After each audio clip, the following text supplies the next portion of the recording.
салом бинандагони азиз ва хуш омадед ба барномаи ахбори озодӣ ки дар пахши мустақим тақдими шумо мешавад.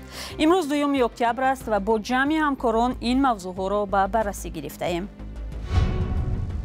мухолифон мегӯянд дар пайи эътирози пурсарусадои онҳо дар олмон наздиконашон дар тоҷикистон мавриди боздошту таъқиб қарор гирифтаанд.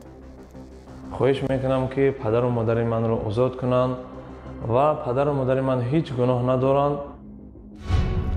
азияти муҳоҷирон дар саросари Русия идома дорад. навору гузоришҳои нав аз боздошту бадрафторӣ бо муҳоҷирони тоҷик корбаронро нигарон кардааст. ва бомбгузории маргталабона дар арафаи ифтитоҳи ҷаласаи парлумон дар Туркия ноком шуд. мақомот онро ҳамлаи террористӣ номиданд. яке аз террористон ки абзори тарканда дошт худро тарконд. дигари қабл аз он ки худро тарк кунад бо як тир дар сараш нобуд карда шуд. гурӯҳе аз мухолифони ҳукумати тоҷикистон шикоят доранд ки баъди эътирози пурсарусадои онҳо дар олмон мақомоти интизомии тоҷикистон хешовандонашонро озору азият мекунанд. охири ҳафтаи гузашта зимни сафари эмомалӣ раҳмон ба Берлин гурӯҳе аз паноҳҷӯёни тоҷик дар назди маҳалли мулоқоти раҳбарони Осиёи марказӣ бо садри аъзами олмон тазоҳурот карданд. ҷузъиёт дар гузориши Мирзонабии Холиқзод.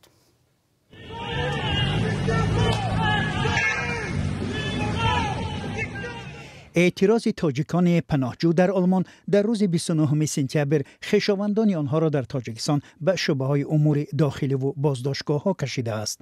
گروهی از مخالفان دولت که اینجا بودند میگویند بعد این تظاهرات مقامات والدین یا نزدیکان دیگرشان را برده‌اند. از جمله خویشاوندان شاه رجب شاهمی یک عضو فعال مخالف دولت را از مقامات جمهوری تاجیکستان، از مقامات قدرتی به خصوص از مقامات امنیت داخلی شهر پنجکین پرسیدنی هستم که پدر و مادر من چی گناه دارد؟ اپا و خواهر من چی گناه دارد؟ آنها را به چی گناه بازداشت کردید و امروز روز سیوم می شود که آنها در بازداشتگاه شهر پنجکین قرار دارند. مقامات به این گفته ها واکنش نشان ندادند. عین شکایت را ده ها نفر از اعضای گروه 24 یکی از سازمان های دیگری مخالف دولت در فیسبوک کردند. پیمان ملی تاجیکستان در یک بیانیه رفتار مقامات را گروگانگیری و جنایت نامید. در بیانیه آمده است بازداشت خانواده های مخالفان وسیله فشار به آنهاست تا از فعالیت های سیاسیشان دست کشند. پیمان ملی تاجیکستان بازداشت‌های آخری نزدیکان و پیوندان مخالفان را که در گردهمای اعتراضی در برلین روزهای 28 و 29 سپتامبر شرکت داشتند محکوم کرده این عمل مقامات تاجیکستان را غیر قانونی و جنایتی بین المللی می‌حسابد. حامیان حقوق رفتار مقامات انتظامی را غیر قانونی می‌دانند. در قانونگذاری جمهوری تاجیکستان یکی از پرینسیپ‌های مرافعه جنایتی این پرینسیپ جوابگری انفرادی هست، یعنی که هر یک شخص تنها برای عملهای خودش جوابگر میباشد و با جوابگری کشیدن، فشار آوردن، تهدید کردن این عموما نه به سر قانون جمهوری تاجیکستان نه به یگان معیار دیگری قانونگذاری تاجیکستان علاقمندی ندارد، برخلاف این طلبات ها هست.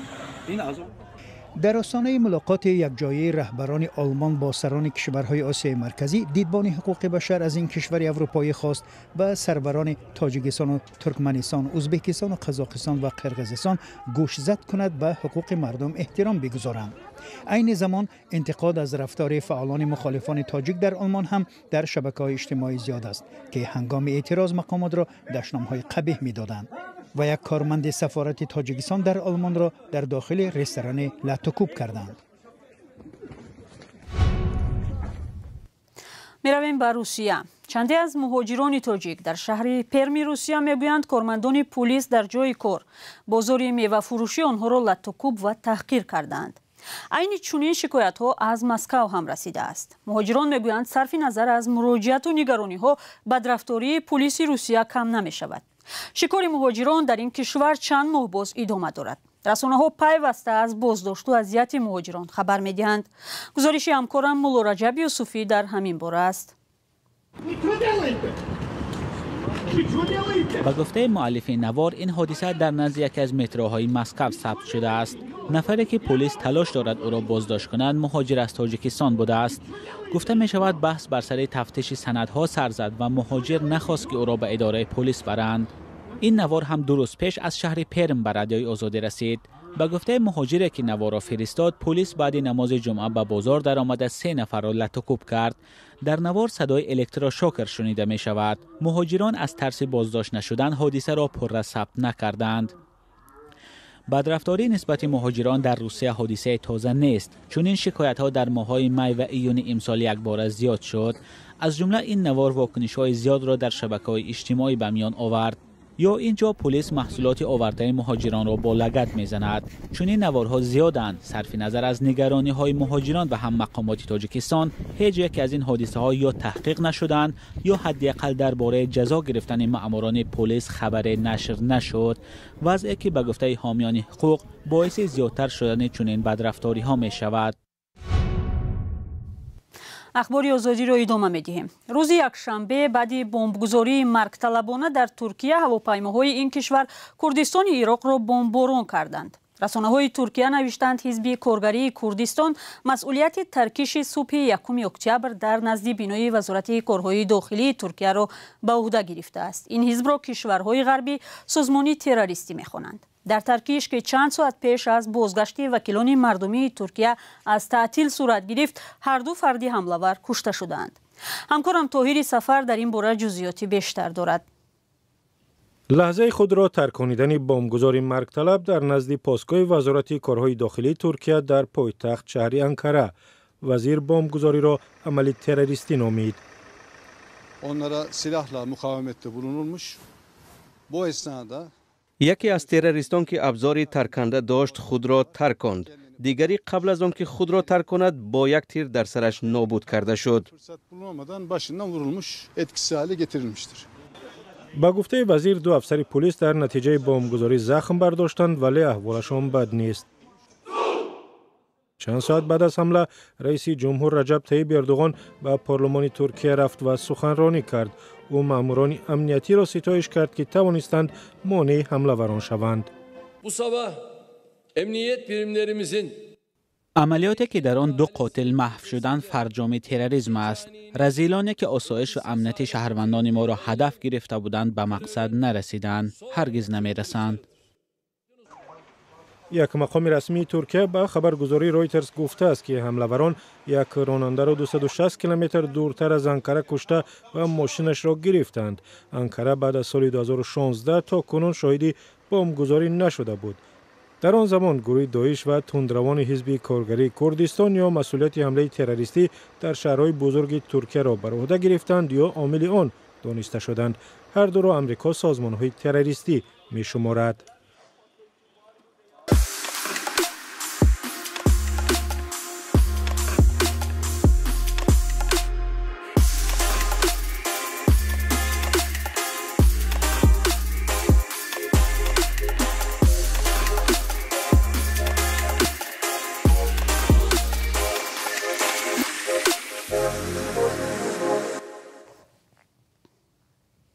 در شرایطی که در تاجیکستان نگرانی ها از ترک کار کردن و به مهاجرت رفتن آموزگاران زیاد است، یک پژوهشگر ایرلندی راه‌های جلوگیری از این روند را پیشنهاد کرده است. ابل پولز، پروفسور دانشگاه ایرلند، به محققان، آموزگاران و عالمان کشورهای آسیای مرکزی از جمله تاجیکستان در مورد جلب مبلغ گذاری در علم و راه درست پیشرفت در منصب مشورت ها داده است. به اندیشه این محقق، در تاجیکستان طلبات از عنوانجویان و استادان بیشتر از دانشگاه هاروارد است. همکارم نگاره فضلیدین در یک صحبت اختصاصی نخست از او پرسید که چرا به چنین خلاصه آمده است. من در اینجا یک چیز را مشاهده کردم که عنوانجویان به فرق از کشورهای ما باید تعداد زیادی مقاله های علمی نشر کنند. شاید به این طریق دولت می‌خواهد سطح علم را بالا برد، اما در این مورد انتظاری ها را باید درست براه ماند. وقتی از یک عنوانجوی سال اولی تحصیل طلب می شود که سالانه تا 3 مقاله علمی نشر کند در مجله اسکوپوس، هیچ از همه باید با او فهمانده شود که اسکوپوس چی است. унвонҷӯёнро аввал бояд хуб омода кард. фикр мекунам нафароне ки роҳи илмро интихоб мекунанд аввал бояд хуб омода шаванд то ки талаб кардани умури воқеӣ аз онҳо имконпазир шавад. Я считаю, что надо хотя бы объяснить. вазъи таҳсил ва куллан маориф дар Тоҷикистон солҳои ахир шадидан танқид мешавад. Назари шумо ба ин танқидҳо чист? И если говорите, что учителя уезжают и преподаватели уезжают и так далее, нет мотивации работать, это обычно из-за двух критерий, я считаю. вақте ангеза нест ва устодону омӯзгорон тарки касб мекунанд, фикр мекунам ин раванд маъмулан ба ду омил рабт дошта метавонад. аввал ин ки моҳона кам аст ва барои як моҳ намерасад ва дуввум ин аст ки касби омӯзгор шояд дигар бонуфуз нест мисли қабл. чунин раванд на танҳо дар инҷо балки дар тамоми минтақа вуҷуд дорад. намедонам, шояд ҳоло мо зери таъсири тикток монда бошем. ҳама мехоҳанд ҳарчи зудтар даромади баланд ба даст оранд. набояд роҳафтода шуд, баръакс бояд талош кард чӣ гуна ба соҳа мутахассисони хубро ҷалб намуд. баҳои пажӯҳишгари ирландӣ ба илму маориф ва вазъи олимон дар Тоҷикистон. шакли пурраи ин суҳбатро дар сомонаи озодӣ ва озоди видео дар YouTube тамошо кунед. ҳоло беравем бо мавзӯъҳои дигар. ҳақназар Назаров, паҳлавони тоҷик, дар бозиҳои 19-уми Осиё дар риштаи кураш дар вазни то 90 кило медали биринҷӣ ба даст овард. ин панҷумин медали Тоҷикистон дар сабқати ҷаҳонӣ ба шумор меравад. пеш аз ӯ Хайрандеш Муродзода дар риштаи кураш медали биринҷӣ ба даст оварда буд. дар гӯшти ҷудо Сомон Маҳмадбеков соҳиби медали тилло, Тимур Раҳимов медали нуқра ва Беҳрӯз Хоҷазода барандаи медали биринҷӣ шуд. ҳамкоронамон Барот Юсуфӣ ва Алишер Зарифӣ аз чанд раҳгузар дар Душанбе пурсиданд ки ба дастоварди варзишгарони тоҷик чӣ баҳо медиҳанд. ростига мара хеле қаноатманд кард барои оне ки солҳои пеш мо ин натиҷаҳоро надида будем ва комёбам нашида будем.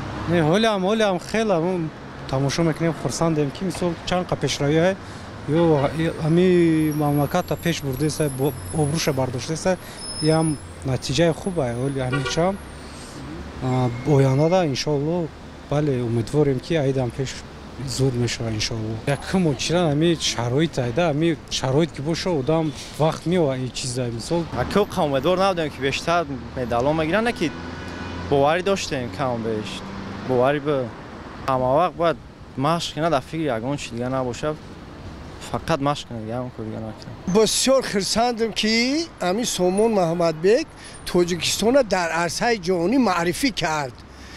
ман бовар ки айвай ҳами дақиқаҳои охир интизори ҳаму будам.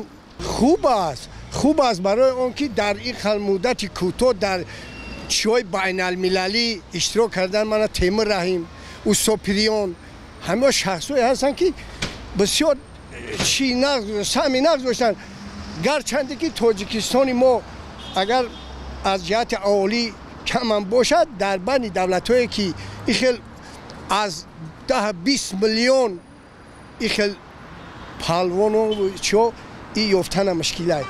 шахсан ҳам акам хидмат машқ мекунам дар ин тарафи 112 дар варзиш шавқмандем акам. аз тамрини хуб ягон хушрӯ тамрин кунед муваффақ мешавед. дар пайи сӯхтор дар бозори масолеҳи сохтмонии шаҳри Хуҷанд 4 дукон ба коми оташ рафтааст. вазорати корҳои дохилӣ гуфт ки сӯхтор соати 3 шаби 2 октябр сар зад ва тақрибан 100 метри мураббаъро фаро гирифт. сокинон мегӯянд чандин мағозаи дигар қисман сӯхтааст. сабаби ҳодисаро нагуфтанд. дақиқ маълум нест ки тоҷирон дар ин ҳодиса чӣ қадар зарар дидаанд. сӯхтор дар як бозори шаҳри Хуҷанд дар ҳолест ки моҳи пеш 10 мағоза дар бозори маҳсулоти сохтмонӣ дар ҳисор ба коми оташ рафт. бозорҳои Тоҷикистон солҳои ахир зиёд шоҳиди сӯхтор мешаванд. мақомот дар чанд маврид гуфтанд ки риоя накардани қоидаҳои бехатарӣ сабаби оташ гирифтани бозорҳо мешавад. аммо дар ҳама ҳолат масъалаи ҷуброни зиёни расида ба соҳибкорон баҳс барангез мемонад. 15 дақиқае ки дар ихтиёр доштем ба поён расид. сипос аз шумо ки то ин лаҳза бо мо будед. хабару гузоришҳои дигарро дар вебсайт ва сафҳаҳои радиои озодӣ дар фейсбуку, инстаграм, твиттеру, телеграм ва тиктоку одноклассники пайдову тамошо кунед. то барномаҳои дигар, худо нигаҳдор.